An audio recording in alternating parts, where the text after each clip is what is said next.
नमस्कार और स्वागत है आपके अपने चैनल क्रिप्टो मूवीज पर। यहां हम आपके लिए लाते हैं दुनिया की सबसे चौंकाने वाली, सच्ची और रहस्यमयी कहानियां। अपराध, इतिहास, रहस्य और ऐसे अनसुलझे केस जिन पर यकीन करना मुश्किल है, लेकिन ये सब सच्चाई पर आधारित होते हैं। आज हम जिस केस की बात करने जा रहे हैं वह भारतीय इतिहास का सबसे डरावना और रहस्यमयी मामला है। एक ऐसा केस जिसमें गरीब परिवारों की गुहार को अनसुना किया गया। पुलिस की लापरवाही ने दरिंदों को खुली छूट दे दी और जब सच सामने आया तो पूरा देश सन्न रह गया।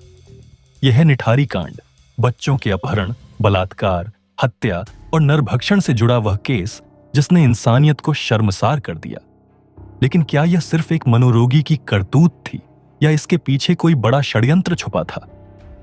चलिए इस खौफनाक और रहस्यमयी केस की गहराइयों में उतरते हैं। क्या आपको लगता है कि हम एक सुरक्षित समाज में रहते हैं जहां कानून हमारा रक्षक है और अपराधी बच नहीं सकते? लेकिन क्या हो अगर मैं कहूं कि सच्चाई इससे कहीं ज्यादा डरावनी है? क्या हो अगर आपके बच्चे लापता हो जाएं और पुलिस कहे वे खुद भाग गए होंगे और फिर महीनों बाद उन्हीं बच्चों की लाशें आपके घर के पास मिली? ये कोई मनगढ़ंत कहानी नहीं, ये एक ऐसा सच है जिसने पूरे भारत को हिलाकर रख दिया। निठारी कांड, भारत का सबसे खौफनाक और रहस्यमयी नरसंहार। मनिंदर सिंह पंधेर, एक अमीर बिजनेसमैन, ऊंची पहुंच, ऊंचा रसूख, और सुरेंद्र कोली, उसका नौकर, एक गरीब आदमी जिसका अतीत संघर्षों से भरा था।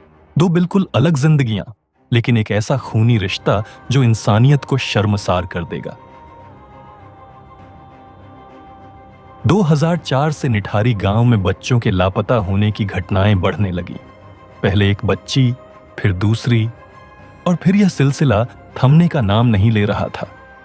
गरीब माता पिता ने पुलिस से गुहार लगाई, लेकिन पुलिस ने उन्हें नजरअंदाज कर दिया। बच्चे खुद भाग गए होंगे। फिर आया 2006। जब 20वीं बच्ची लापता हुई तो उसके पिता ने खुद खोजबीन शुरू की। तलाश करते हुए उन्हें शक हुआ निठारी के D5 बंगले पर, जो मोनिंदर सिंह पंधेर का था। जब पुलिस ने वहां छानबीन की तो बंगले के पीछे नाले में मिला इंसानी हड्डियों और खोपड़ियों का ढेर।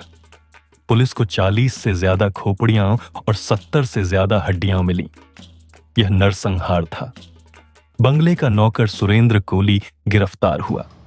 पूछताछ में उसने कबूला कि वह बच्चों को बहला फुसलाकर लाता था, उनका बलात्कार करता था, फिर मारकर उनके शरीर के टुकड़े कर देता था। सबसे डरावनी बात, उसने उनके मांस खाने की भी बात कबूली। सुरेंद्र कोली बहुत चालाकी से अपने शिकार चुनता था। वह हमेशा गरीब बच्चों और महिलाओं को निशाना बनाता था। वह उन्हें खाने पीने की चीजों या छोटे मोटे कामों का लालच देकर बुलाता था। बंगले में लाने के बाद वह पहले उन्हें बुरी तरह पीटता था, फिर उनका यौन शोषण करता था। हत्या करने से पहले वह कई बार अपने शिकारों को घंटों तक तड़पाता था। गला घोंटकर हत्या करने के बाद वह उनके शवों के टुकड़े करता और मांस को खा जाता था। कुछ अवशेषों को वह बंगले के पीछे नाले में फेंक देता था। इस केस में पुलिस की भूमिका बेहद शर्मनाक रही। जब पहली बार शिकायत की गई तो इसे नजरअंदाज कर दिया गया। अगर पुलिस ने सही समय पर एक्शन लिया होता तो शायद इतने बच्चों की जान बच सकती थी। इसके बाद जब केस अदालत में गया तो मोनिंदर सिंह पंधेर को सबूतों के अभाव में छोड़ दिया गया। लेकिन क्या यह सही था? 16 अक्टूबर 2023 को इलाहाबाद उच्च न्यायालय ने सुरेंद्र कोली और मनिंदर सिंह पंधेर को सभी आरोपों से बरी कर दिया। न्यायालय ने कहा कि अभियोजन पक्ष उनके खिलाफ अपराध को संदेह से परे साबित करने में विफल रहा। पीड़ित परिवारों में इस फैसले को लेकर गहरा असंतोष था।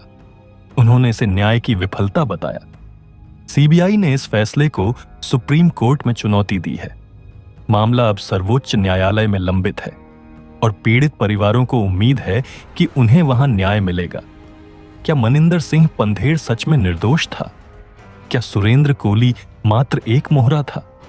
क्या इसमें कोई बड़ा रैकेट था जिसे बचाने के लिए केस दबाया गया? क्या पुलिस ने जानबूझकर गरीब परिवारों की शिकायतों को अनसुना किया?